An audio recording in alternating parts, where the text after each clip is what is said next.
할렐루야, 여러분을 사랑하고 축복합니다. 말씀을 나누기 전에 잠시 기도하도록 하겠습니다. 하나님, 이 마지막 때에 하나님께서 우리에게 원하시는 것이 분별이라 말씀하시며 각 영역, 각 부분, 각 상황별로 분별할 수 있도록 훈련해 주시니 참으로 감사합니다. 아버지, 그러나 우리가 마지막 때의 시대를 살고 있기에 이 마지막 때에 맞춰 흘러나오는, 쏟아져 나오는 예언에 대해 아버지 우리가 잘 분별하지 못하고 있나이다. 아버지, 그러하오매 오늘 말씀을 통하여 더욱 현재 쏟아져 흘러들어오고 있는 예언을 분별하며 명확히 깨달을 수 있도록 지혜를 허락하여 주시옵소서. 부족한 종에게 말씀을 허락하여 주시옵소서. 내가 나사렛 예수의 이름으로 명하노니 하나님의 말씀을 회방하는 어둠의 권세는 다 떠나갈지어다. 하나님, 부족한 종에게 혀의 권세를 허락하여 주시옵소서. 그리하실 하나님을 신뢰합니다. 예수님의 이름으로 기도드립니다. 아멘. 최근에 공중매체, 유튜브, 일반 방송, 또 매체를 틀기만 해도 엄청난 예언들이 쏟아져 나오죠. 꼭 신앙적인 부분에서 예언이 아니라 할지라도 기후를 예언하고 앞으로 어떠한 자연재해, 재앙들이 일어날 것인가에 대해서도 계속 예언이 쏟아져 나오고 있다는 것입니다. 그래서 어쩌면 지금은 예언의 홍수 속에 살고 있다는 것입니다. 무수히 많은 예언들이 각 분야별로, 영역별로 계속 쏟아져 나오고 있을진데 과연 이 예언을 우리가 어디까지 믿어야 되고 어떻게 분별해야 되는지를 살펴보기를 원합니다.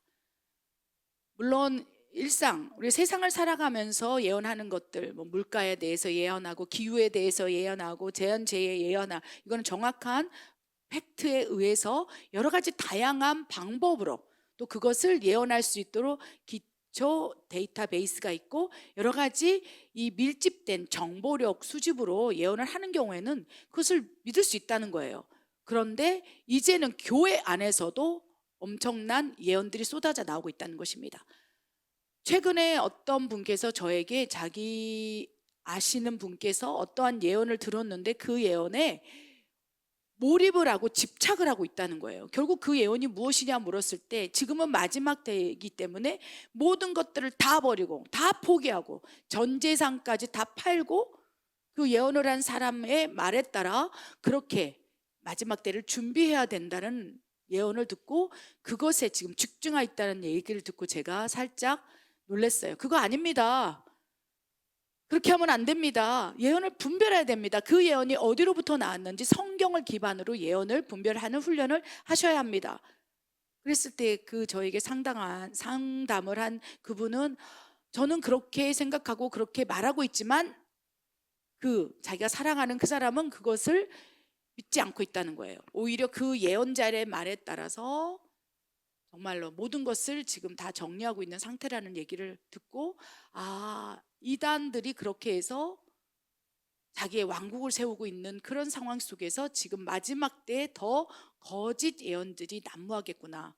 이 쏟아져 나오는 마지막 때에 맞춰서 쏟아져 나오고 있는 예언들을 이제 우리가 분별해야 하는 시대 안으로 들어갔다는 것입니다. 그렇기 때문에 거짓 예언을 분별하고 제대로 우리가 깨닫게 하기 위해서는 무엇보다도 그렇다면 거짓 예언이 있다는 것은 진정한 예언, 참 예언이 있다는 것이죠. 그래서 가장 먼저 진정한 예언, 하나님의 마음이 풀어지는 예언, 이것이 어떻게 단계별로 성장하고 성숙되어서 참 예언자들이 선포를 하게 되는지에 대해서 먼저 진짜를 먼저 분별해야 되는 것입니다. 여러분, 가짜를 먼저 분별하라고 하려고 가짜만을 집착하고 가짜를 보면서 그 가짜를 분별하기를 훈련하지 않기를 바랍니다. 제가 예전에 그런 간증 예화를 들었는데요. 어떤 분께서 진짜 지폐를 쉽게 감별하는 거예요. 그래서 그냥 손으로 이렇게 쭉 한번 쏙 하는데 가짜 지폐들 탁탁탁탁 뽑아내는 거예요. 그래서 어떻게 이렇게 가짜 지폐를 쉽게 뽑아낼 수 있습니까? 라고 했을 때 너무나 의외의 답변을 한 거예요. 저 생각에는 가짜 지폐를 계속 보면서 연구하는 줄 알았는데 진짜 지폐를 하루 종일 보는 훈련을 한대요. 그 지폐 감별사가 자기가 스스로. 그래서 탁월한 이 가짜 집회 감별사가 되었는데 자기는 하루 종일 진짜만 본다는 것입니다. 진짜를 보고 또 보면 가짜를 딱 한번 만지거나 눈에 한번 딱 쳐다봤을 때 거칠고 어색하고 불편하고 그냥 손에 그냥 저절로 감별이 된다는 거예요. 눈으로 그냥 감별이 된다는 것입니다. 그래서 그분께서 하시는 말씀이 가짜를 감별하려면 진짜만을 쳐다보면 됩니다. 그러면 쉽게 구분할 수 있지요 라는 얘기를 했다는 거예요. 그래서 오늘도 현재 쏟아져 나오고 있는 다양한 분야에서의 예언들이 있을진데 이것을 잘 분별하기 위해서 가장 먼저 진짜 예언, 진정한 예언이 무엇인지 우리 말씀을 통해서 분별하기를 원합니다. 베드로후서 1장 21절과 고린도전서 14장 3절 또 정리된 말씀, 예언이 풀어진 5단계에 대해서 말씀을 읽겠습니다. 예언은 언제든지 사람의 뜻으로 낸 것이 아니요 오직 성령의 감동하심을 받은 사람들이 하나님께 받아 말한 것임이라. 예언하는 자는 사람에게 말하며 덕을 세우며 권면하며 위로하는 것이요. 1단계 성령이 임함으로 예언의 기름 부음 안에서 예언하는 단계. 2단계 성령에 충만하여 예언의 영이 부어져 예언하는 단계. 3단계 예언의 은사가 부어져 예언하는 단계. 4단계 대언의 영으로 예언하는 단계. 5단계 선지자의 영으로 성경을 쓰는 단계. 아멘. 베드로후서 1장 21절의 예언에 대해서 정의하고 있습니다. 예언은 언제든지 사람의 뜻으로 난 것이 아니요. 사람의 생각, 사람의 감정, 사람의 이 의지로서 말하는 것이 아니요. 뭐라고 말씀해요? 오직 성령님의 감동하심을 받은, 그러니까 성령님으로부터 어떤 메시지를 받거나 성령님으로부터 어떠한 계시를 받거나 성령님으로부터 어떠한 비밀을 받아서 누구에게?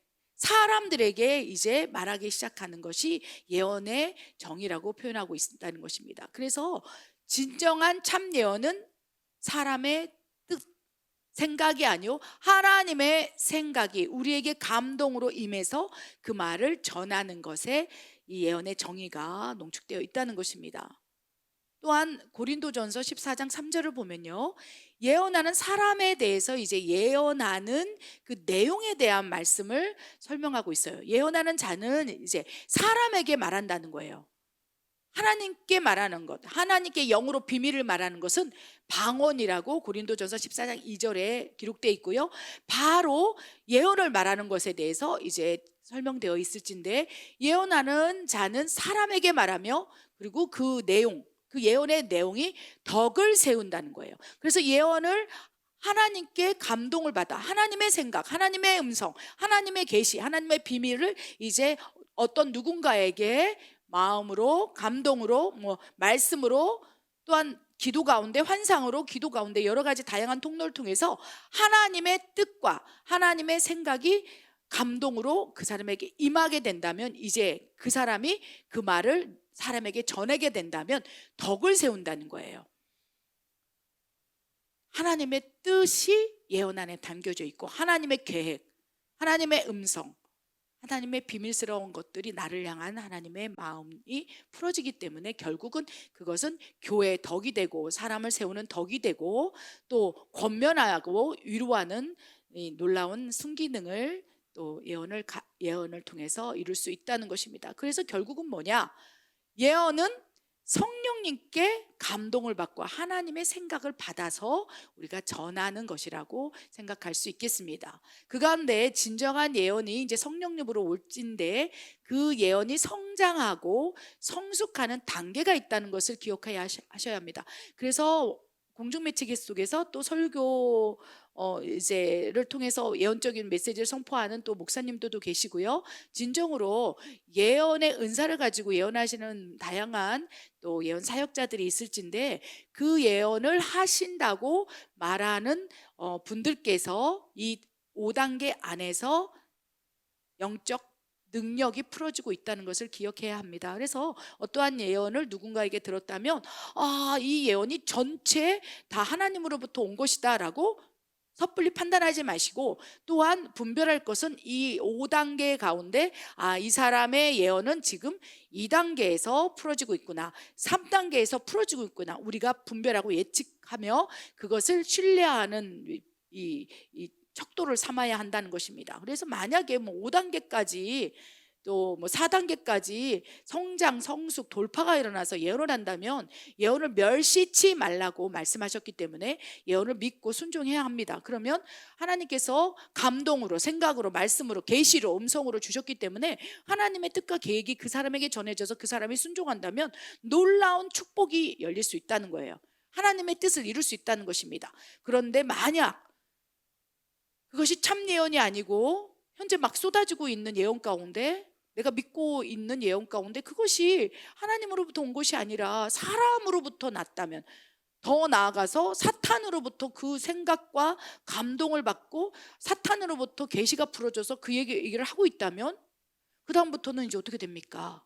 그 예언을 듣고 그대로 순종한 사람에게 이제 엄청난 비극적인 일들이 일어날 수 있다는 거예요. 그렇기 때문에 우리가 분별해야 된다는 것입니다. 예언을 말하는 사람의 영적 상황, 영적 권세, 영권에 따라서 이 5단계로 풀어지는데, 1단계 예언은요, 우리에게 성령이 임함으로 예언의 이제 기름 부음 안에서 이제 간헐적으로 예언하는 단계예요. 그래서 제가 가끔씩 보면 어린아이가 그죠, 막 예배 가운데 성령이 충만해서 펄펄펄펄 막 뛰고 예배하고, 막 또 어린아이가 방언을 말하면서 막 이렇게 기도를 하다가 갑자기 이제 성령이 충만해지고 이제 성령이 임함으로 그 아이가 갑자기 생각지도 못한 성경적인 얘기를 막 하는 경우가 있어요. 그리고 누군가에게 권면하고 누군가에게 위로하고, 그 어린아이가 그렇게 하는 얘기를 들을 때 그것이 막 엄청나게 그 신비로운 신령한 예언은 아니더라도 그 아이의, 어린아이라 할지라도 그 아이의 입에서 나오는 것이 성령의 감동을 받고 성령의 마음으로, 그 성령님께서 예언의 영이라고 말씀하고 계세요. 성령님이 임하시면 예언의 영이 임하는 거하고 똑같아요. 그 임한 상태에서 예언의 기름 부음이 있어서 그 안에서 이제 예언을 할 수 있다는 것입니다. 그럴 때는 보통 기초 단계에 사람에게 말하되 이제 덕을 세우고 위로하고 권면하는 1단계 그 예언의 순기능이 풀어질 수 있다는 것입니다. 그래서 막 성령이 임함으로 갑자기 눈물을 흘리면서 내가 기도하는데 집사님 이런 마음을 주셨어요. 잘 될 거예요. 위로하는 거죠. 걱정하지 마시라는 감동을 주셨어요. 권면하는 거죠. 하나님이 책임지신대요. 세우는 거죠. 이런 1단계의 예언이 성령의 임함으로 예언의 기름 부음 안에서 예언하는 단계라는 거예요. 그래서 이 1단계의 예언이 지금 교회 안에서 성도들의 코이노니아 교제 가운데 많이 일어났으면 좋겠어요. 이런 단계에서는요, 그것이 예언인지 몰라요. 성령이 임하여서 그 안에서 막 하나님의 감동을 받고 위로하기 때문에. 이런 1단계의 예언을 하는 많은 성도들이 있다면 교회는 살아납니다. 덕을 세우고 위로하기 때문에. 그래서 우리가 1단계의 예언 안에서 우리가 훈련했으면 좋겠습니다. 이 1단계의 성령이 임함으로 기름 부음 안에서 예언한 단계를 이제 거치고 나면 이제 성령이 임하여서 계속적으로 나를 위로하시는 거예요.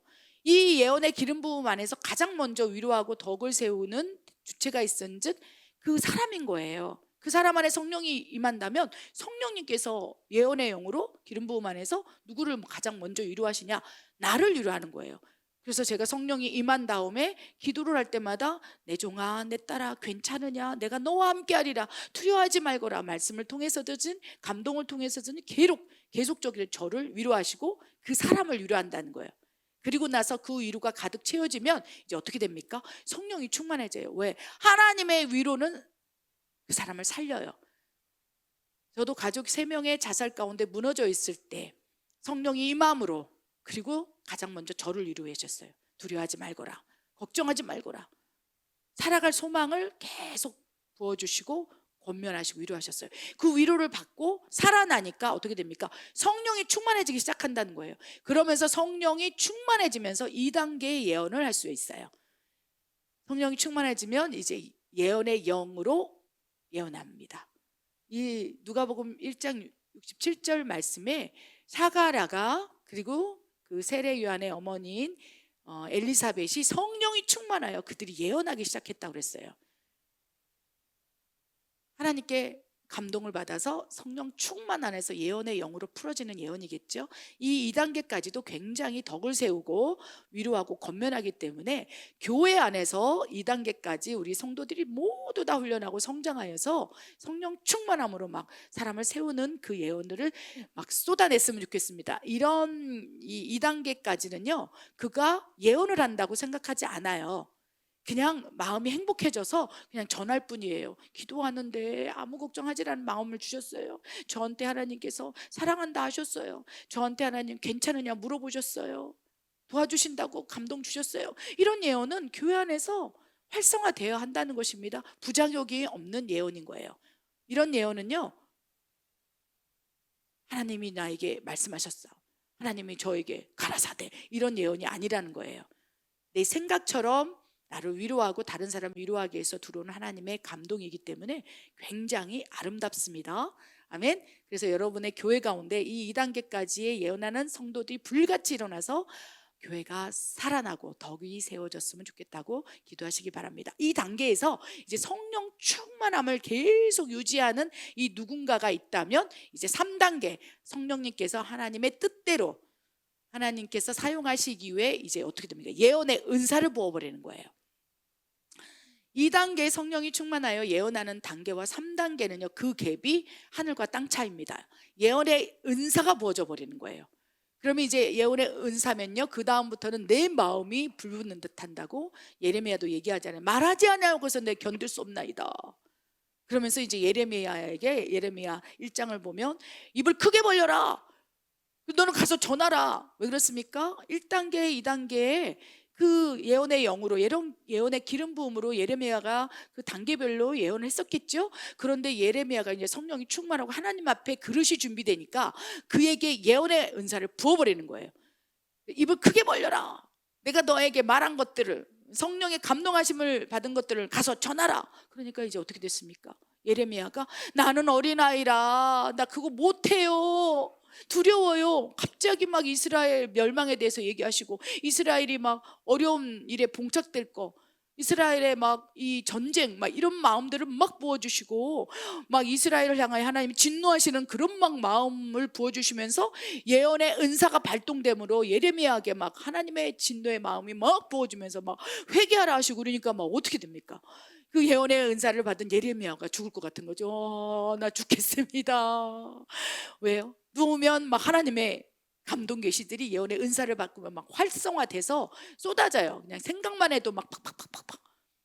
물론 이제 믿음의 분량과 그 사람 안의 그릇의 깨끗함의 정결함의 정도에 따라서 더 강하게 역사하시냐, 아니면 뭐 간헐적으로 기도를 많이 하는 순간에 예언의 은사가 풀어지느냐의 차이가 있겠습니다만은, 이 예레미야 1장에 보면 예레미야가 예언의 은사가 풀어져서 내 마음이 불붙는 듯하여, 그리고 이제 선지자들이 예언의 은사를 받으면 내 마음이 하나님의 말씀으로 가득하여, 예레미야가 가라사대 막 이렇게 나오죠. 에스겔이 가라사대 이렇게 나온다는 거예요.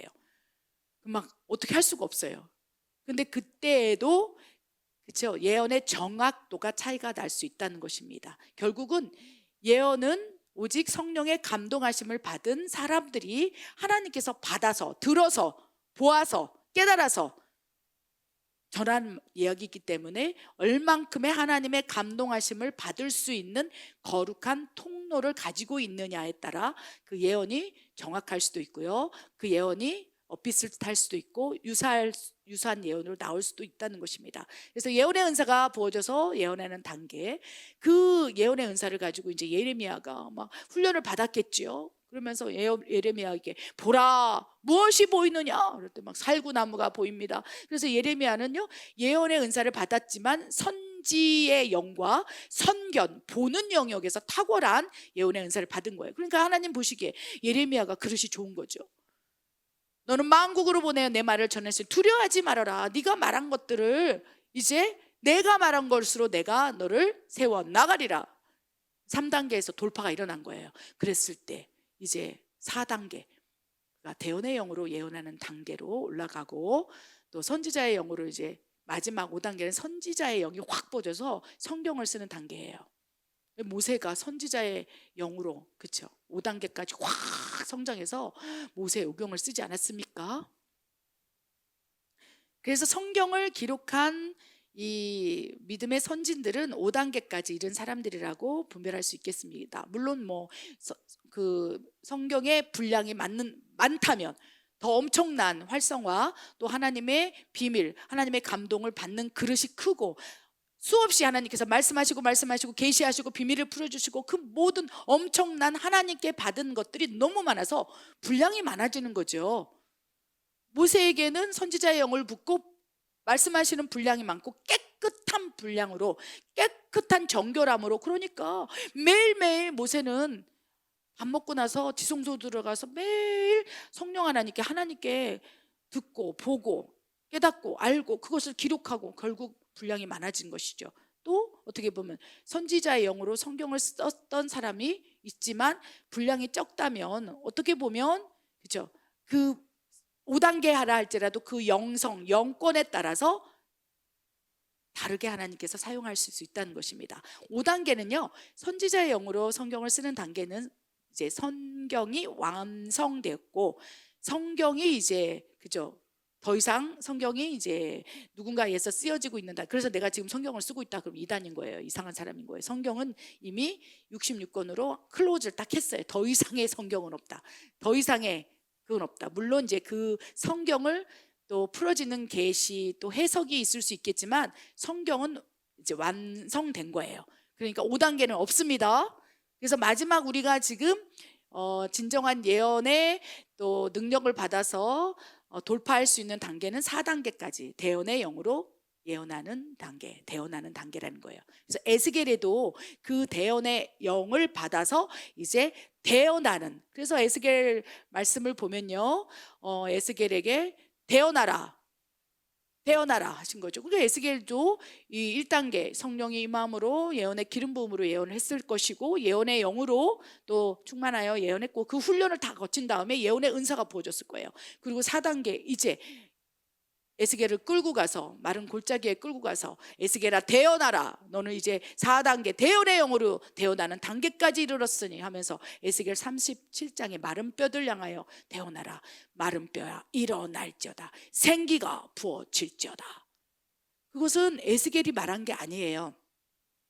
오직 성령의 감동하심을 받은 에스겔이 4단계까지 대언의 영으로 대언하는 단계까지 이르러서 이제 하나님께 받아서 보아서 하나님이 계시를 받아서 이제 선포했을 때 그대로 이루어졌다는 것입니다. 그래서 진정한 예언을 기억하시고 거짓 예언과 진정한 예언을 이제 잘 분별할 수 있는 훈련을 하시기 바랍니다.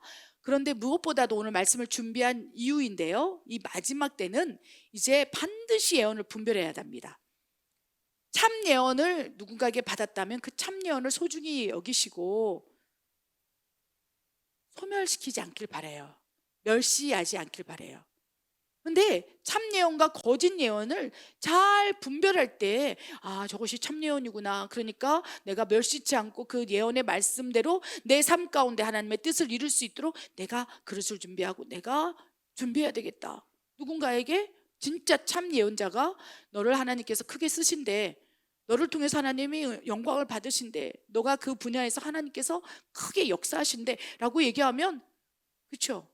분별해야 돼요. 이것이 참 예언인지, 나를 향한 하나님 뜻과 계획이 예언을 통해서 내가 못 들으니까 다른 사람에게 오직 성령이 감동하심을 주어서 보게 하시든지, 선견이면 보는 자지요, 환상을 보든 뭘 하든지 그 사람을 향한, 그 사람이 깨닫지 못하니까 그 사람을 향해서 하나님의 뜻과 그 인생 가운데 담겨진 하나님 계획을 받아서 전한 거예요.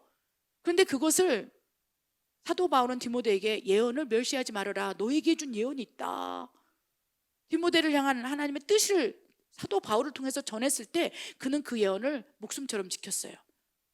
그랬을 때 하나님께서 디모데를 어쨌든 그 영역에서 사용하시지 않았습니까? 그런데 그런 예언을 받았을 때 나하고 무슨 상관이야? 그냥 그런가 보다. 이렇게 해버리면 그 예언이 멸시당함으로 예언의 능력이 사라진다는 거예요. 그래서 누군가에게 그 사람이 참 예언자로서 참 선지자의 참 대언의 말씀으로 나에게 선포를 한다면 그것을 꽉 붙잡으라는 거예요. 약속을 붙잡으라는 거예요. 그 약속을 가지고 무언가를 하려고 하지 말고 그 약속을 내 인생 가운데 끌어오라는 거예요. 분별이 되었다며. 그리고 믿는 거예요. 그리고 선포하는 거예요. 하나님께서 그 예언자를 통해서 나에게 주신 말씀, 주로 하나님으로부터 온 예언의 말씀은요, 덕을 세우고 권면하고 위로하는 거예요. 어떠한 인생 가운데 막 급격하게 뭔가 엄청난 변화무쌍한 그것을 바로 즉시 하라고 하는 것이 아니고, 그것은 어떻게 보면 거짓 예언일 수 있습니다. 다양한 예언이 있을진데 주로 하나님은 권면하는 거예요. 위로하는 거예요. 아멘. 그래서 마지막 때는 반드시 예언을 분별해야 합니다. 우리 마태복음 24장 10절 12절 말씀을 통해서 왜 분별해야 되는지 이유를 설명해 보겠습니다. 그때에 많은 사람이 실족하게 되어 서로 잡아주고 서로 미워하겠으며 거짓 선지자가 많이 일어나 많은 사람을 미혹하겠으며 불법이 성함으로 많은 사람의 사랑이 식어지리라. 아멘. 우리 진정한 예언의 순기능과 진정한 예언이 성장하고 돌파하는 단계를 살펴봤는데요. 왜 지금 그것을 분별하고 나에게 이제 예언을 하나님께서 주시거나 다른 사람을 통해서 전해진 말씀들, 위로의 말씀들을 잘 붙잡아야 하는지 우리가 말씀을 통해서 보기로 합니다. 이 마지막 때에 이제 말씀을 하셨는데요. 24장에 이렇게 기록돼 있어요. 마지막 때, 그때, 지금은 마지막 때 아닙니까? 지금은 그래서 유난히 10년 전, 20년 전보다 말세에 대한 마지막 때 예언들이 쏟아지고 있어요. 그래서 유튜브만 틀으면요, 무슨 전쟁을 예언하고 또 세계의 멸망을 예언하고 그 가운데 성경적으로 아멘으로 동의되는 것도 있습니다만 두려움을 조장하고 뭔가 지금 액션을 취해야 될 것 같은, 모든 것을 다 팔고 어디로 그죠? 땅굴을 파서 들어가야 될 것 같은 그런 예언들이 있는 거예요. 지금 당장 여러분 것을 정리하시고 지금 어디로 가십시오. 그래서 그런 예언들을 듣고 몽땅 다 정리하고 피지로 간 사람도 있잖아요. 피지. 우리 잘 알고 있지 않습니까? 이단 종교 가운데 그곳에서 엄청나게 고통을 당하고 있는 많은 사람들을 우리가 보고 있지 않습니까? 그래서 마지막 때는요, 이 마지막 때를 아는 사람에게 하나님께서는요, 어떻게 두려움이 아니라 대비하고 준비하기를 원해요. 믿음을 준비하고 마지막 때를 분별하고, 그런데 뭔가를 다 정리하고 전체를 정리하고 어딘가 골방에 들어가고 어딘가 그래서 땅굴을 파고 저기 혼자 무인도로 가서 이게 아니라는 거예요. 그런데 그런 예언들이 지금 마지막 때 TV만 틀면 그런 예언들이 쏟아지고, 예언자라고 하는 사람들이 그렇게 극단적인 마지막 때를 준비하는 그런 엄청난 예언들을 쏟아부음으로 그것에 따라가는 무수히 많은 사람들이 지금 얼마나 고통을 당하고 있으면 하나님께서 아니라 이제 마지막 때에는 많은 사람이 실족하게 된다는 거예요. 그러면서 어떻게 되면 거짓 선지자들이 이제 많이 일어나서 그런 예언들을 엄청나게 쏟아부고 너희를 미혹하리라. 그래서 어쩌면 마지막 때의 준비는 자기가 지금 있는 그곳에서 믿음을 준비하고 기도로 준비하고, 그렇죠? 나중에 마지막 때에 예배를 드릴 수 없는 교회가 무너지는 그 순간이 있겠죠? 그럴 때를 대비해서 자기 있는 처소에서 말씀을 읽으면서 내 안에 영의 양식을 비축하는 거예요. 육의 양식보다는 마지막 때 환란을 견딜 수 있는 믿음은 내 안에 영의 양식을 잘 비축해서 7년 환란이 오든 700년 환란이 오든 성경에서 예시한 것들이 나온다 할지라도 내 안에 영의 양식이 비축돼 있으면 교회를 예배를 드리지 못할 때, 그죠? 내 안에서 그 말씀을 끄집어내어서 그 어려움을, 그 환란을 통과할 수 있다는 것입니다. 그래서 지금부터는 말씀을 외우고 기도하고 내 안에 영의 양식을 차곡차곡 풍년 때에 쌓아놓고 흉년 때에 그걸 사용할 수 있도록, 우리 팬데믹 때 예배 드리지 못하지 않았습니까? 교회가 클로즈 되지 않았습니까? 그럴 때 영의 양식을 그동안 비축했던 사람들은 그 팬데믹 상황 속에서도 교회를 가지 않아도 살아남았다는 거예요. 이것이 지금 마지막 때를 준비하는 가장 기초 준비해야 될 사항이라는 거예요. 그런데 거짓 선지자들은요, 극단적인 행동을 촉구하고 극단적으로 뭔가를 하고자 하여 많은 사람을 미혹하겠다라고 얘기하고 있다는 거예요. 지금 현재 그런 예언들이 쏟아져 나오고 있을 때 여러분 분별하시기 바랍니다. 그렇다면 이제 마지막 때의 예언을 분별하는 이유에 대해서 살펴봤고요. 이제 그렇다면 참 예언과 거짓 예언이 어떠한 통로를 통해서 나오게 되는지 우리 분별해 보기를 원합니다. 읽겠습니다. 참 예언. 하나님의 말씀하시기를 내가 내 영을 모든 육체에 부어주리니 너희의 자녀들은 예언할 것이요 너희의 젊은이들은 환상을 보고 너희의 늙은이들은 꿈을 꾸리라. 거짓 예언. 우리가 기도하는 곳에 가다가 점치는 귀신 들린 여종 하나를 만나니 점으로 그 주인들에게 큰 이익을 주는 자라. 그가 바울과 우리를 따라와 소리질러 이르되 이 사람들은 지극히 높은 하나님의 종으로서 구원의 길을 너희에게 전하는 자라 하며 이같이 여러 날을 하는지라. 바울이 심히 괴로워하여 돌이켜 그 귀신에게 이르되 예수 그리스도의 이름으로 내가 내게 명하노니 그에게서 나오라 하니 귀신이 즉시 나오니라. 아멘. 참 예언과 거짓 예언에 대해서 우리가 잘 분별하는 훈련을 해야 되겠습니다. 사도행전 2장 17절 참 예언이 어디로부터 흘러나오고 어디로부터 부어지게 되는지에 대해서 명확히 기록하고 있습니다. 하나님께서 말씀하시기를 내가 내 영을 모든 육체에게 부어주리니 이 마지막 때의 예언입니다. 너희의 자녀들은 예언할 것이요 라고 말씀하세요. 그래서 베드로후서에 말씀하신 대로 오직 예언은 하나님께 감동을 받아서 말한 것이라고 얘기했고 그 참 예언을 부어주시는 통로는 하나님이라는 거예요.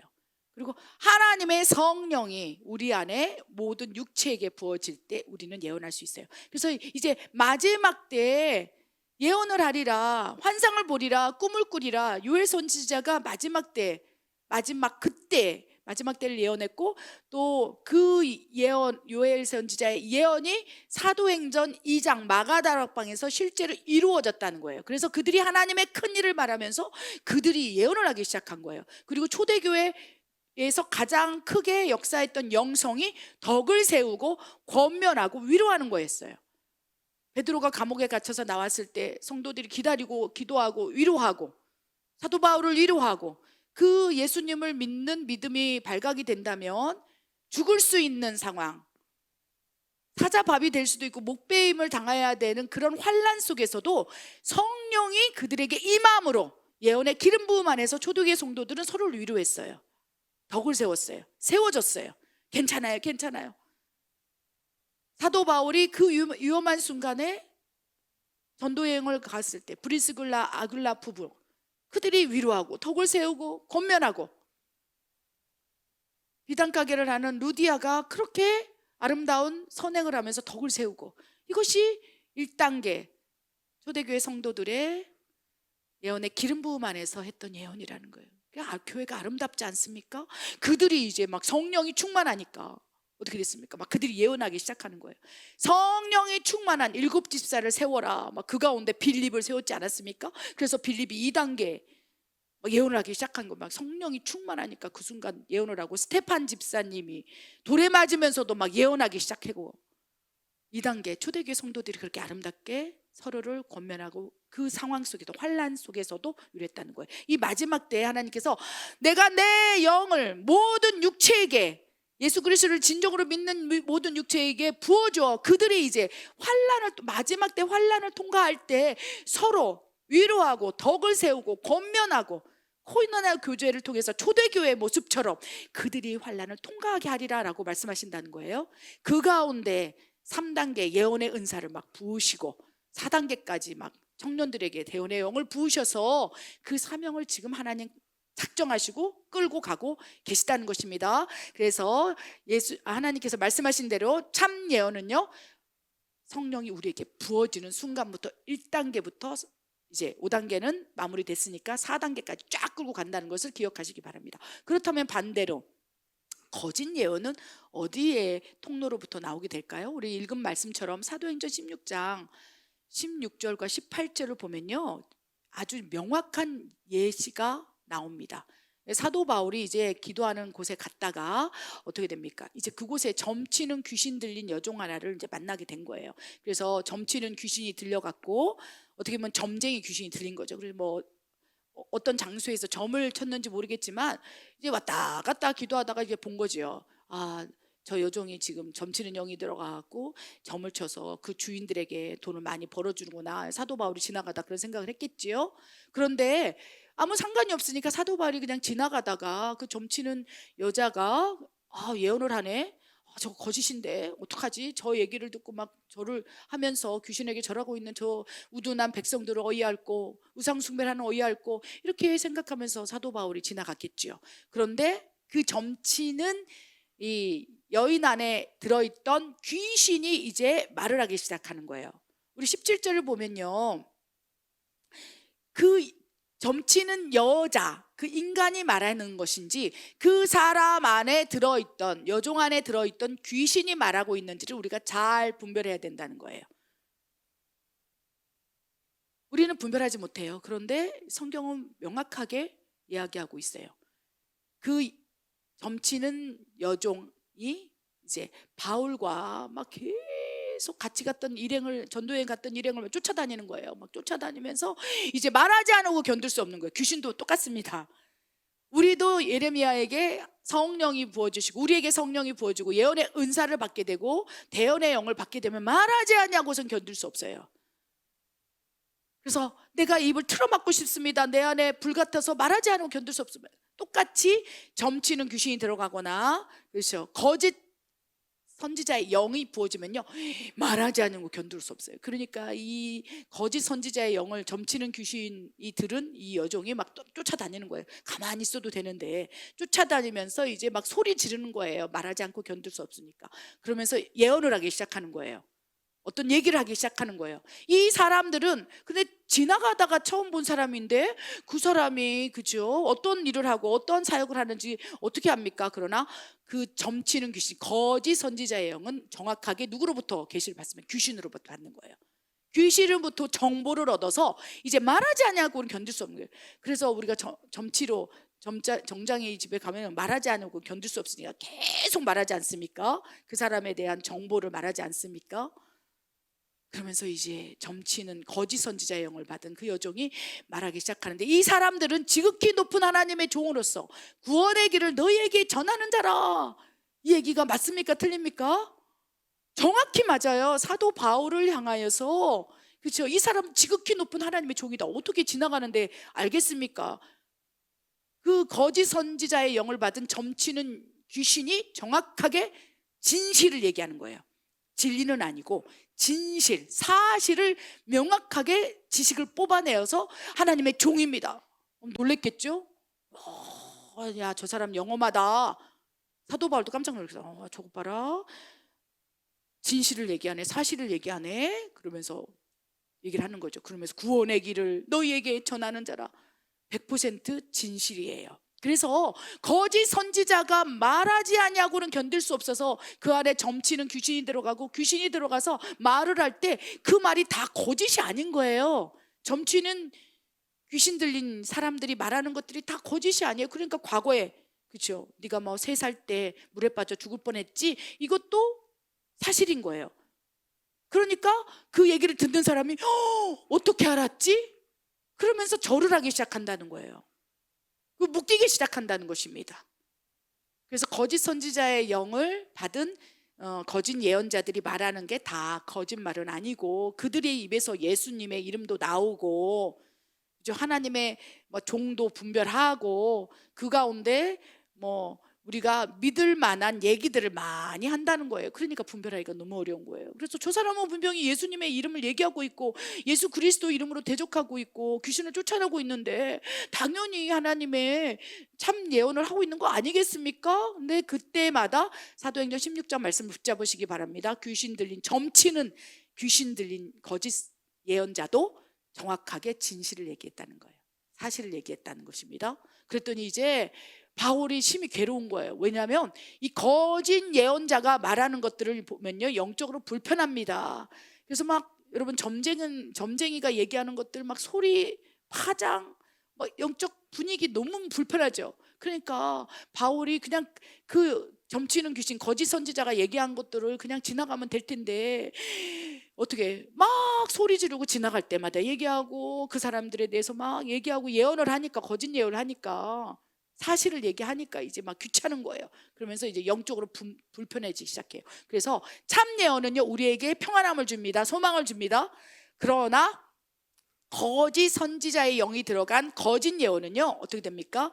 그 사람이 말하는 것이 진실, 사실이라 할지라도 사도 바울은 심히 엄청나게 괴로운 거예요. 사도 바울은 영혼을 구원한 사람이었어요. 영적인 것들을 고치는 치유자였어요. 그런데 사도 바울이 18절에 보면 심히 굉장히 영적으로 불편하고 괴로워하기 시작하는 거예요.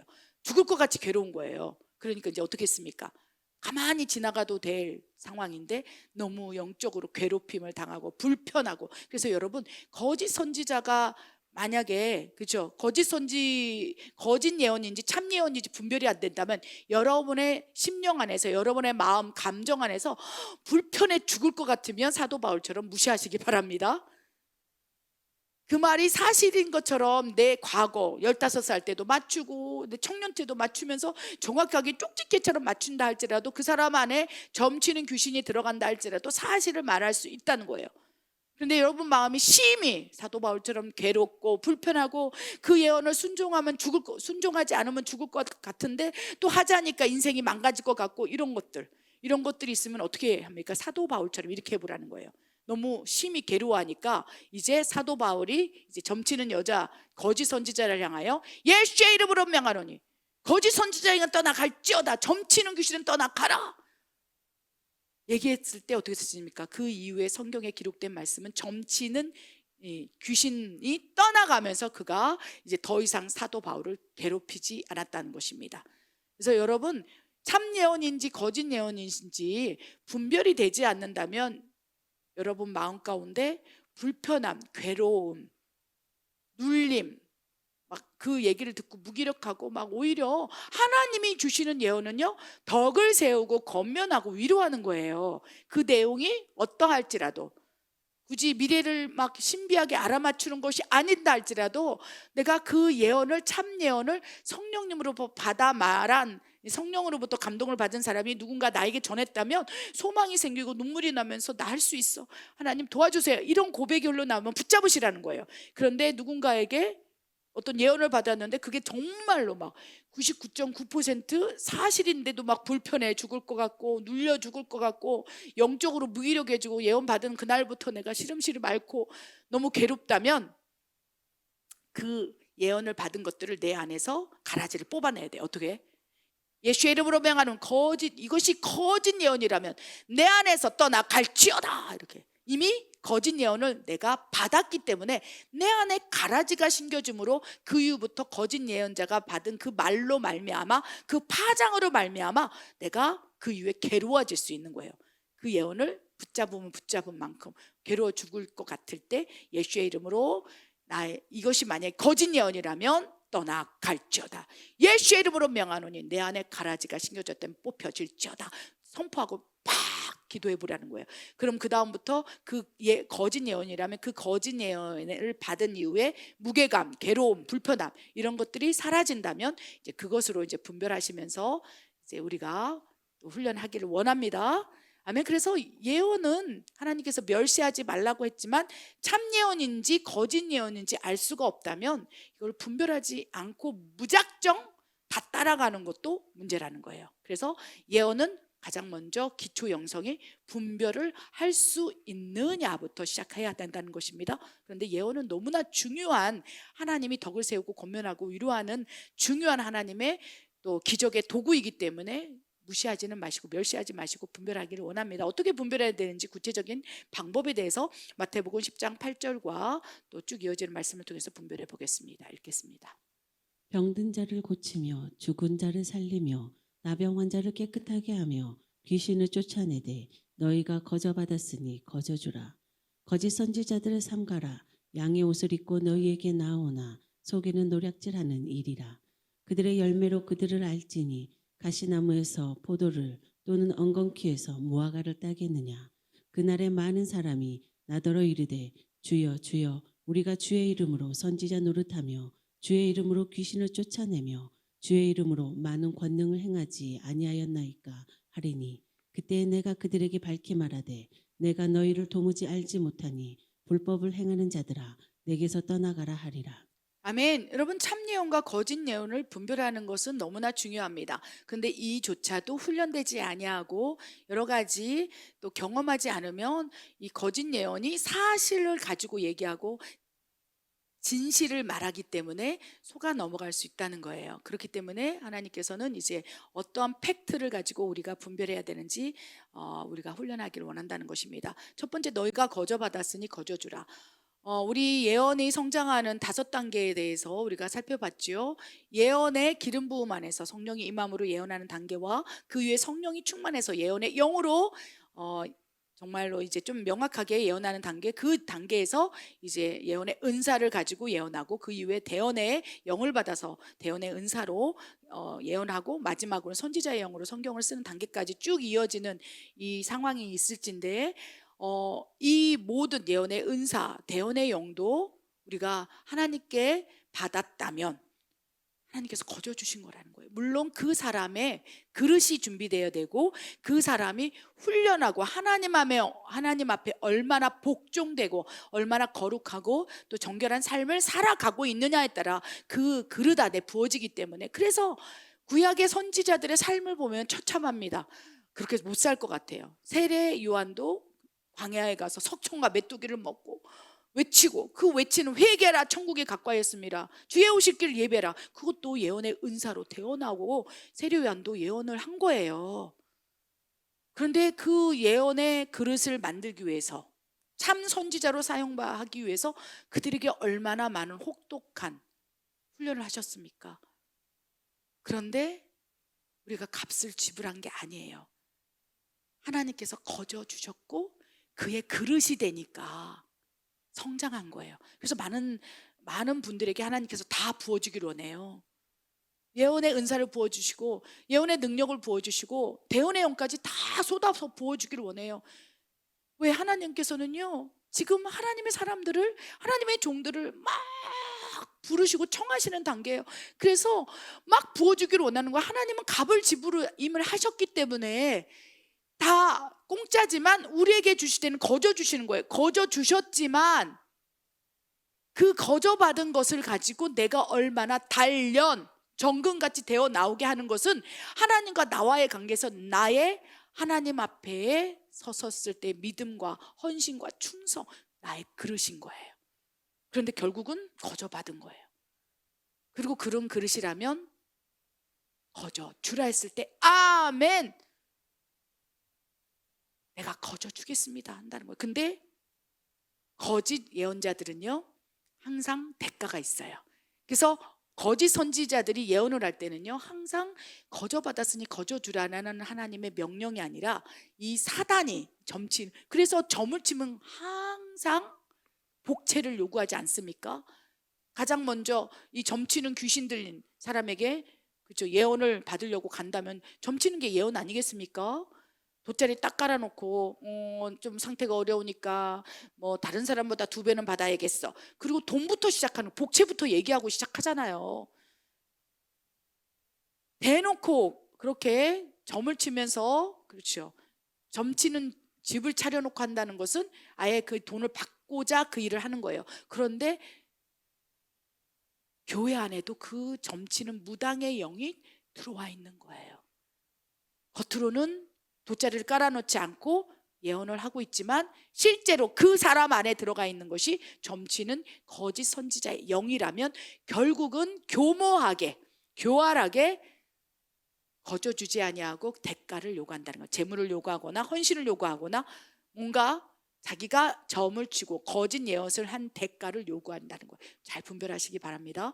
그래서 참 예언과 거짓 예언을 분별하는 것은 뭔가 대가, 자기가 예언한 것에 대한 가치를 매겨서 내가 이렇게 예언했으니까 네가 나한테 이렇게 해야지, 네가 나한테 복종해야지 묶어버리는 거예요. 그 대가를 가지고 잘 분별하시기 바랍니다.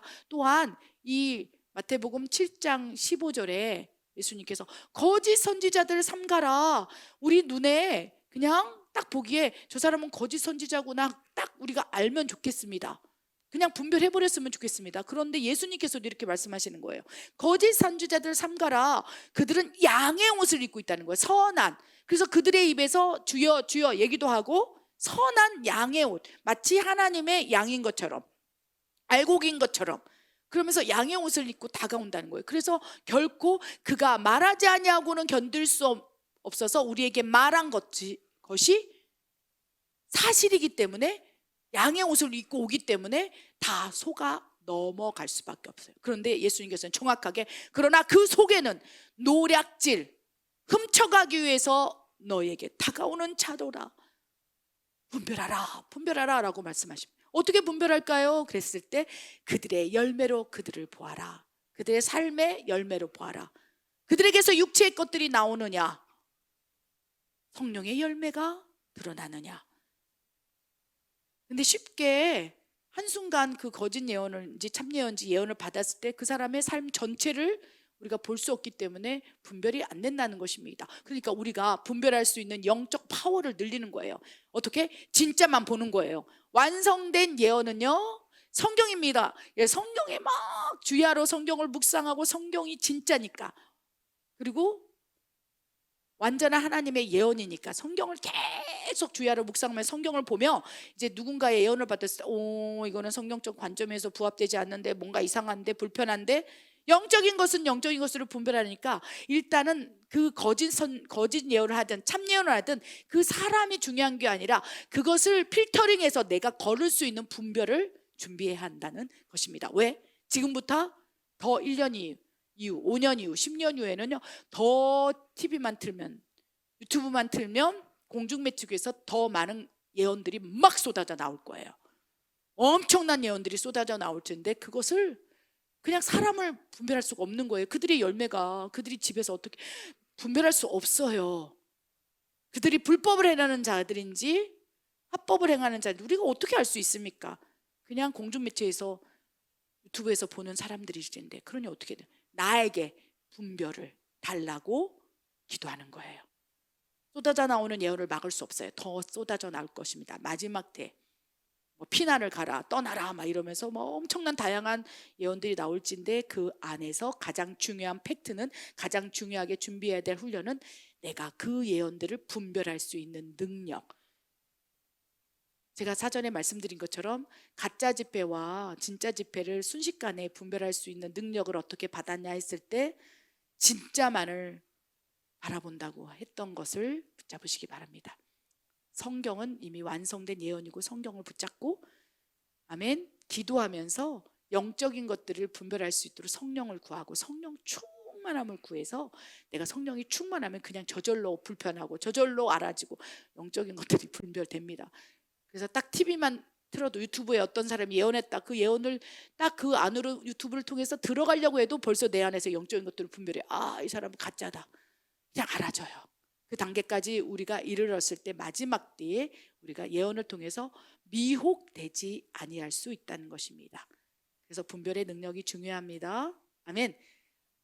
더 많은 얘기들이 무수히 많겠지만 그것은 결국 내가 하나님 앞에 체험하는 것에서 분별이 시작될 수 있다는 것을 붙잡고, 오늘 또한 마지막 때를 대비하는 영성 가운데 훈련하시기 바랍니다. 축복합니다. 기도하겠습니다. 하나님 아버지, 무수히 쏟아져 나오고 있는 하나님의 말씀을 가장한 거짓 예언들, 거짓 선지자들, 그들이 양의 옷을 입고 우리에게 사실을 말하며 진실인 것처럼 그들이 주여 주여 외치며 다가오고 있습니다. 우리가 어떻게 분별할 수 있는지요? 하나님, 우리에게 분별의 영을 부어주시고 분별의 능력을 부어주셔서 아버지여, 분별할 수 있도록 우리를 훈련시켜 주시옵소서. 또 그 가운데 그릇이 준비된 자들에게 하나님 4단계 대언의 영까지 부으시사 그들이 에스겔처럼 마른 뼈들을 향하여, 언들을 향하여 아버지 대언하며 그들을 살려낼 수 있는 놀라운 주의 통로로 사용하여 주시옵소서. 그리하여 마지막 때 참 선지자와 거짓 선지자의 하늘과 땅의 전쟁이 임박할 때에 훈련하고 그릇을 준비한 그들을 통해서 이 영적 전쟁을 잘 수행하여 하나님 나라가 확장될 수 있도록 역사해 주시옵소서. 그렇게 하실 하나님을 신뢰합니다. 예수님의 이름으로 기도드립니다. 아멘.